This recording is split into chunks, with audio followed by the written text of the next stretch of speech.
안녕하십니까, 이광빈입니다. 우리 사회 문제점을 진단하고 지속 가능한 사회를 모색하는 뉴스프리즘 시작합니다. 이번 주 뉴스프리즘이 풀어갈 이슈 함께 보시겠습니다.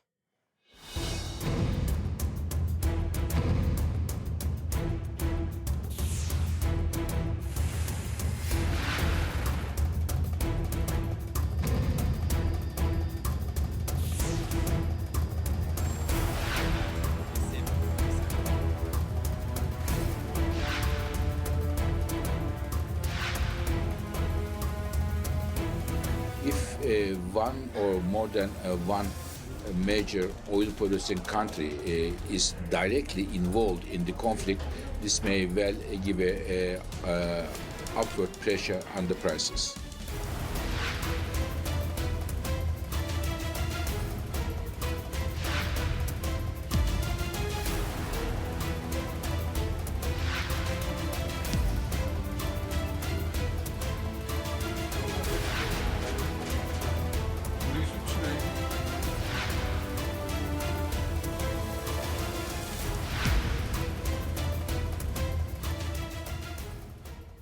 수에즈 운하와 파나마 운하, 전 세계 공급망이 해상 운송으로 원활하게 돌아가는데 핵심 역할을 합니다. 그런데 수에즈 운하로 향하는 홍해는 이스라엘 하마스 전쟁 여파로 위협을 받고 있습니다. 파나마 운하에선 기후변화로 관문을 채울 담수가 부족해지면서 컨테이너 선들의 발목이 잡히고 있습니다. 전쟁과 기후변화가 글로벌 공급망에 타격을 주는 건데요. 특히 무역 의존도가 높은 우리나라 경제에는 악영향이 더 우려되는 상황입니다. 글로벌 공급망 위기, 지금 홍해 바닷길에는 무슨 일이 벌어지고 있는지, 전쟁 외에도 글로벌 경제 패권 경쟁이 공급망에 미치는 영향과 대처 움직임에 대해 살펴보겠습니다. 먼저 윤석이 기자입니다. 수에즈 운하를 통해 아시아와 유럽을 잇는 홍해는 세계 컨테이너 물동량의 30%가 지나는 해상 운송의 요충지입니다. 홍해 항로에 안전이 확보되지 않는다면 글로벌 물류에는 차질이 불가피한데, 친일한 예멘 후티 반군이 팔레스타인 하마스 지지를 명분으로 지난해 11월부터 홍해를 지나는 민간 상선을 공격하고 있습니다. نفذت القوات البحرية في القوات المسلحة اليمنية عملية استهداف لسفينة كيم رينجر الأمريكية. 미국 등 다국적 해군이 후티 반군에 10차례 이상 공습을 퍼부었지만 후티 반군은 물러설 기미를 보이지 않고 있습니다. 지난 11일에는 이란이 호르무즈 해협 근처에서 미국 유조선을 납포해 긴장의 수위를 끌어올린 상태입니다. 호르무즈 해협은 전 세계 천연가스의 3분의 1, 석유의 6분의 1이 지나는 산유국들의 수출 통로입니다. These provocative and unacceptable actions need to stop. We'll continue to work with our allies and partners to deter and confront the full range of Iran's concerning and destabilizing behavior in close coordination, of course, with the international community. 중동의 주요 교역 통로 두 곳에서 동시에 위기가 발생하며 글로벌 물류 공급망의 불안이 가중되고 있습니다. 운송 모니터링 플랫폼 포트워치에 따르면 지난 14일 기준으로 수에즈 운하를 통과한 상선은 하루 평균 49척으로 1년 전 70척에 비해 크게 감소했습니다. 울며 겨자 먹기로 먼 길을 택하면서 운송비도 급증하고 있습니다. 세계 최대 해운사 MSC는 중동과 남아시아에서 미국으로 향하는 운송비를 다음 달 12일부터 추가로 인상할 예정입니다. If one or more than one major oil-producing country is directly involved in the conflict, this may well give a upward pressure on the prices. 테슬라와 볼보, 미쉐린은 최근 물류 대란에 일부 공장의 가동을 멈췄습니다. 러시아와 우크라이나의 전쟁이 지속되면서 우크라이나의 곡물 운송 차질로 국제 곡물가가 들썩일 가능성도 여전합니다. 엘니뇨와 지구온난화 심화로 글로벌 곡물 생산이 감소하고 태평양과 대서양을 잇는 파나마 운하의 통행마저 제한이 생길 수 있다는 관측도 나옵니다. 연합뉴스 TV 윤석입니다. 물류 지름길인 홍해와 호르무즈 해협이 불안정해지면서 우리 수출 기업들의 걱정이 늘고 있습니다. 물류 비용이 증가할 뿐만 아니라 부품 공급 지연으로 공장 가동에 차질이 빚어지기도 하는데요. 김주영 기자입니다. 홍해와 호르무즈 해협 지역의 군사 분쟁을 전 세계가 우려의 눈으로 지켜보는 가운데 우리 수출 기업들은 사태가 장기화되지 않을까 걱정하고 있습니다. 우리나라 교역의 99%는 해상 운송이 차지하는데 홍해는 아시아에서 유럽으로 가는 가장 빠른 길이기 때문에 더욱 중요한 지역입니다. 홍해를 지나면 바로 이집트의 스웨즈 운하를 지나서 바로 유럽으로 갈 수 있는 그런 항로인데 해상 컨테이너 물량의 30%, 전 세계 물류량이 한 6%, 7% 정도가 이 홍해를 지나야 됩니다. 우리나라에서 유럽으로 향하는 자동차 부품과 배터리 소재, 기계 등의 수출이 홍해를 지나고 우리나라 수입의 70%에 달하는 천연가스와 원유는 호르무즈 해협을 거칩니다. 그리고 이게 단기에 끝날 그 조짐이 그렇게 있지 않거든요. 중동 사태 이게 우리 이제 교육량 경제에 미치는 영향이 다른 나라에 비해서 저희가 좀 충격이 좀 더 클 것 같아요. 2차 전지에 대한 중간재나 완전 제품을 또 수출하는데 상당한 물류비 인상 때문에 상당히 힘들죠. 홍해 사태에 수에즈 운하를 지날 수 없는 상황이 되자 해운업계는 아프리카 대륙을 돌아가는 희망봉 항로 우회를 택했습니다. 하지만 이렇게 되면 운항 일수가 기존보다 2주 정도 더 늘어나는데 선박 공급이 줄면서 불가피하게 운임료도 오릅니다. 특히 중소화주 입장에서는 비용 문제뿐 아니라 납품 기한을 넘기게 되면서 큰 타격을 입습니다. 국내 1위 해운사인 HMM은 국내 수출 기업의 물류 운송의 차질을 덜기 위해 유럽 지중해 노선에 임시 선박 4척을 투입하기로 했습니다. 정부는 아직까지는 우리 수출 물품 선적이나 석유, 천연가스 등 에너지 도입에 문제가 없다는 입장입니다. 다만 상황이 장기화되거나 확전 우려에 대비해 수출 기업에 대한 지원책을 밝혔습니다. 산업통상자원부는 코트라, 무역협회와 함께 중소기업 대상 전용 선적 공간 확보와 공동 운항을 지원하고 수출 바우처 제도도 운영하고 있습니다. 중동 분쟁이 장기화될 경우 회복세에 들어간 우리 수출이 다시 부진의 늪에 빠질 위험이 있습니다. 특히 지난해 약 89조 원으로 역대 최대를 기록한 유럽 수출이 직격탄을 맞을 우려도 있습니다. 연합뉴스TV 김주영입니다. 최근 홍해와 호르무즈 해협에서의 군사적 긴장 상태로 글로벌 공급망 위기가 발생했습니다. 공급망 위기를 불러올 수 있는 요인은 도처에 도사리고 있습니다.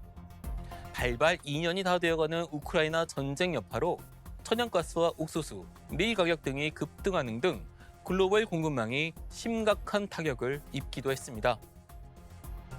전쟁과 지역 분쟁 외에도 총성 없는 글로벌 경제 패권 경쟁은 공급망을 뒤흔들 수 있습니다. 한국엔 미중 간 패권 경쟁이 가장 큰 리스크로 자리 잡고 있는데요. 특히 우리 경제의 젖줄인 반도체 등 첨단 기술 분야에서의 미중 간 경쟁에 촉각을 기울일 수밖에 없습니다.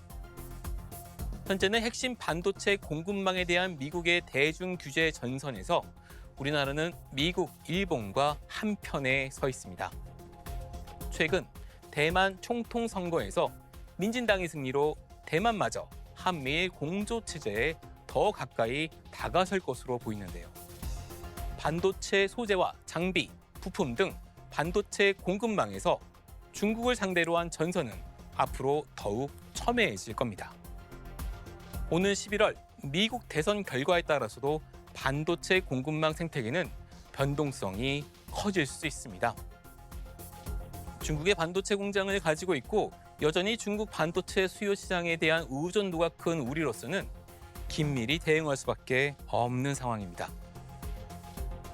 미중 패권 경쟁은 한국이 글로벌 시장에서 강력한 경쟁력을 갖춘 2차 전지 공급망에도 영향을 끼칠 수 있습니다. 2차 전지의 핵심 원자재인 망간과 흑연 생산량은 중국이 압도적입니다. 중국이 한미일 공조체제에 대한 보복 차원에서 관련 원료의 수출 통제를 강화한다면 우리 업계에는 적지 않은 파장이 미칠 수 있습니다. 공급망 생태계에선 영원한 우방도 없습니다. 일본은 불과 얼마 전까지만 해도 한국을 상대로 몇 년간 반도체 핵심 소재에 대한 수출 규제를 실시한 바 있습니다. 전 세계가 촘촘히 연결돼 효율적인 분업이 이루어지는 가치 사슬이 깨지기는 어려울 겁니다. 하지만 지역 분쟁과 경제 패권 경쟁으로 인한 분절화 현상 역시 부분적으로 나타날 수밖에 없는 흐름입니다. 그만큼 국제 정세를 면밀히 읽고 치밀하게 대응해야 할 필요성이 더욱 절실해지고 있습니다. 한국 정부는 2021년 말 발생한 요소수 사태 이후 공급망 위기 문제를 더욱 피부로 체감하면서 대응 체계 구축에 나서왔는데요. 글로벌 경제 협력에 더욱 심혈을 기울여야 하고 국내적으론 관계부처 간 협업 체계 원활화와 정책의 연속성 유지 등의 과제를 안고 있습니다. 신현정 기자입니다. 한 나라의 경제가 무역에 의존하고 있는 정도를 수치로 나타낸 무역 의존도. 최근 5년간 한국의 무역 의존도는 60% 안팎을 유지하다 2022년 기준 84.56%로 크게 늘었습니다. 글로벌 공급망 위기가 장기화되면서 정부의 기민한 대응이 필요하다는 목소리가 커지는 이유입니다. 지난해에만 13차례 순방길에 오른 윤석열 대통령은 순방이 일자리 창출이자 민생이라며 글로벌 경제 협력을 강조했습니다. 산업통상자원부 등 경제 관련 부처를 비롯해 외교부와 국가안보실 등까지 나서 공급망 안정화에 주력하고 있습니다. 조태열 외교부 장관은 외교부가 경제부처라고 내세웠고 인사청문회 주요 화두도 역시나 공급망 문제였습니다. 아시다시피 이스라엘이 전 세계 반도체 수출의 11%를 차지하고 있고요. 근데 이런 전쟁이 장기화가 되면 국내 완성차 기업에 타격을 받을 것은 저는 불보듯 뻔하다고 그렇게 생각을 하는데.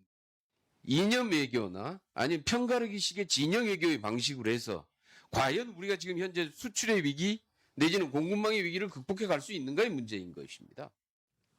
국회에선 지난해 12월 이른바 공급망 기본법이 통과돼 오는 6월 시행을 앞두고 관련 실무 논의가 한창입니다.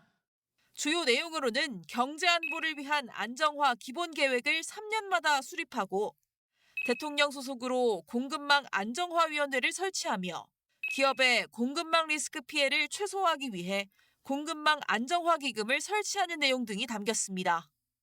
현재 기획재정부가 최대 5조 원의 기금 조성 절차에 나선 상태입니다. 하지만 마스크, 요소수 등 공급 위기를 수차례 경험하고도 여전히 정책이 현실을 반영하지 못한다는 지적은 여전합니다. 중국에 대한 무역 의존도가 높은 상황에서 대중관계에 훈풍이 불지 못하고 있는 점도 해결해야 할 과제입니다. 정부의 공급망에 대한 대처는 항상 사후 대책이 많아요. 이런 정보라든지 어떤 대안, 대응 방안 이런 것들을 같이 해줘야 되는데 그게 아니라 부처가 따로 논다 그럴까? 러시아 우크라이나 전쟁, 호르무즈 대치 상황 등 예측 불가능한 상황이 반복되면서 공급망 위기에 발빠르게 대처할 전문가 양성과 정책 개발이 필요하다는 지적입니다. 연합뉴스TV 신현정입니다. 이달 초 뉴스 프리즘에선 올해 전 세계적으로 대선과 총선 등 굵직한 선거가 잇따르는 점을 다루면서 경제가 정치에 휘둘리는 이른바 폴리코노미 현상을 짚은 바 있습니다. 우리가 11월 미국 대선에 촉각을 곤두세우는 이유이기도 합니다. 여기에 지정학적 갈등이 경제의 또 다른 리스크로 꼽히고 있습니다. 가뜩이나 우크라이나 전쟁이 글로벌 공급망에 악영향을 미치는데 이스라엘 하마스 전쟁이 더욱 부담을 주고 있습니다. 영국 이코노미스트는 최근 중동과 북아프리카 국가들의 경제가 전쟁으로 무너질 위험이 커졌다고 진단했는데요. 문제는 중동발 경제 위기가 전 세계로 퍼져나갈 수 있다는 점입니다. 세계은행은 지난 9일 올해 세계 경제 성장률을 지난해 추정치보다 낮춰잡기도 했습니다. 전쟁에 경제 패권 경쟁, 여기에 변수에서 상수가 되어가는 기후변화 여파까지 글로벌 공급망에 바람 잘 날이 없습니다. 이번 주 뉴스 프리즘 여기까지입니다. 시청해주신 여러분 고맙습니다.